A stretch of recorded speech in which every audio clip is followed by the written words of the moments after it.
Picture this. Mysteriously walking through the hallway, his pants are a little too baggy, with one AirPod in his ear, listening to Violent Crimes by Kanye West. Messy hair is covering his eyes, so he does not see much in front of him. But it's okay. He does not give a damn. He is nonchalant. According to the Cambridge Dictionary, being nonchalant is defined as acting in a calm manner, often which suggests you are not interested or do not care. I am sure we all encountered a person that behaves in such a way. Maybe you're one of the people that tries to follow this mindset. It seems to be trendy to not care and be unattached and unattracted to things. Showing too much interest may seem weird and undesirable. This attitude has undoubtedly gained its popularity recently. We can observe it both on social media and in real life too. But why? Why is lack of passion and interest the new desirable way of being? Where did this trend come from? We often feel like we do not belong. All these influencers and perfect successful people we see on social media have it all figured out, and we do not. We do not fit and would be rejected by that group. For most of human history, we have relied on groups for survival. Similar to hunger or thirst, our need for acceptance emerged as survival instinct.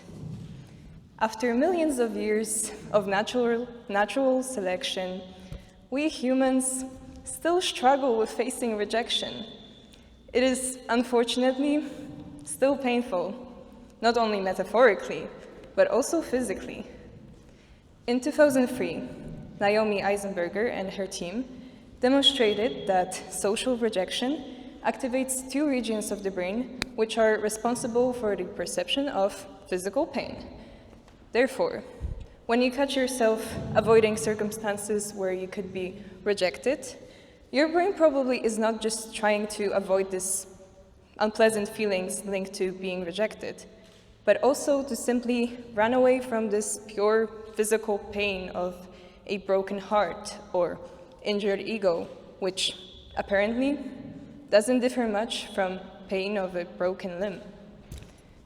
An unfortunate mindset, such as fear of rejection or failure, can serve as a barrier to growth. Sometimes we are prone to sabotaging our own future just to protect our own ego. We decide not to take a risk, to protect ourselves from failure, just so we won't lose this nonchalant, fragile persona, which doesn't really care and puts little effort into anything. This is because whenever you really truly try and commit to something, it is on you if you fail.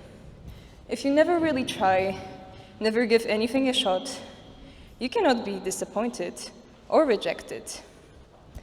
We would be responsible for the outcome if we took the risk. From the nonchalant perspective, you would be better off never committing to anything, because then you cannot be disappointed. We all desire not to care. Think of all the things we could do if we wouldn't worry about other people's opinion.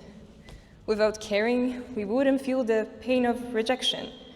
We wouldn't worry whether someone thinks we're losers for failing. We can observe the admiration, especially among young men, of characters like Tyler Durden from Fight Club or Patrick Bateman from American Psycho, who are indifferent to the external world and extremely successful at the same time. No wonder the biggest group of followers of this nonchalant trend are young men. Men, to this day, experience societal pressure of being unbothered and not to show emotions. It is considered inappropriate for men to show vulnerability, especially in public spaces. A study from 2017 found that when male leaders showed compassion towards their workers, they were perceived as less competent of being a leader than bosses who showed no empathy towards their employees. It is devastating that empathy is not valued enough in the workplace, since compassion is one of the most important qualities of a good leader. We are constantly fighting for changing social norms so that men can finally express their feelings freely without being judged for it and perceived as weak. All the same, trends like acting nonchalant do not help in combating those outdated social norms at all.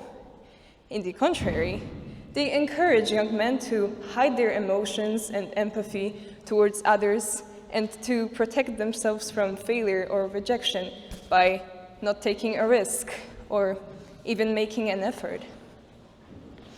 I must reluctantly admit that we, Gen Z, individuals born in the late 90s and early 2010s, are the largest group participating in this trend of being nonchalant.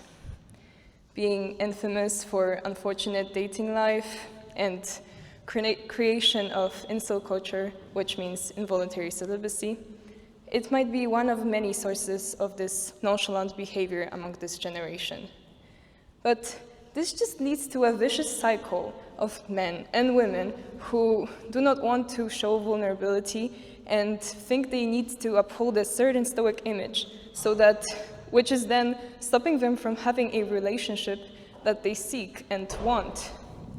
They are being rejected and are using coping mechanism of this nonchalant, unbothered facade, when in fact that facade is pulling them away from having a relationship in the first place. In order to achieve a deep human connection with all the benefits it provides, it is crucial to be vulnerable. Therefore, they are getting further and further away, where the positive feedback loop exacerbates the starting situation. It might be unfair of me to only criticize the trend of being nonchalant.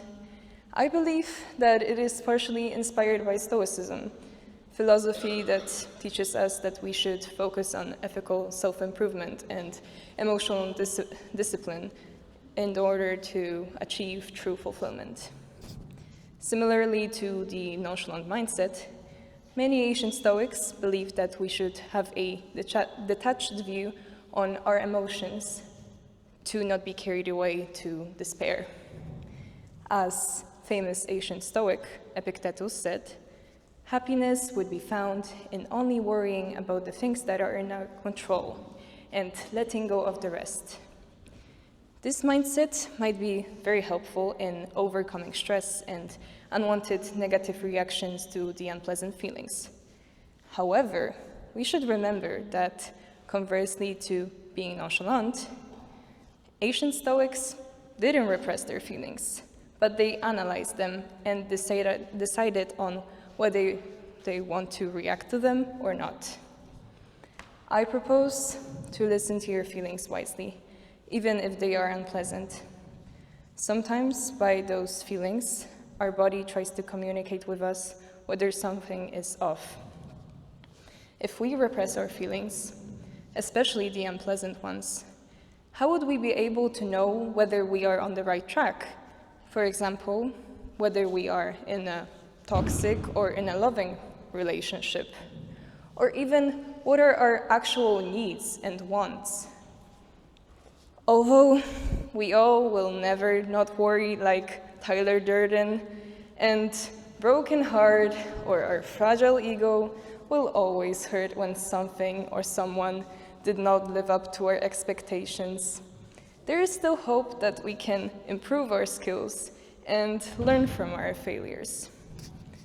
A well-known psychologist, Dr. Carol Dweck, after conducting numerous studies on attitudes towards failure, she concluded that human abilities are not fixed, but can develop over time. This just gives me hope that we can make uncomfortable feel comfortable just by exposing ourselves to it. And remember, being self-confident by expressing your emotions freely without fear of rejection is much more charismatic and attractive than not resonating with other people's energy by being unfazed and nonchalant. Thank you.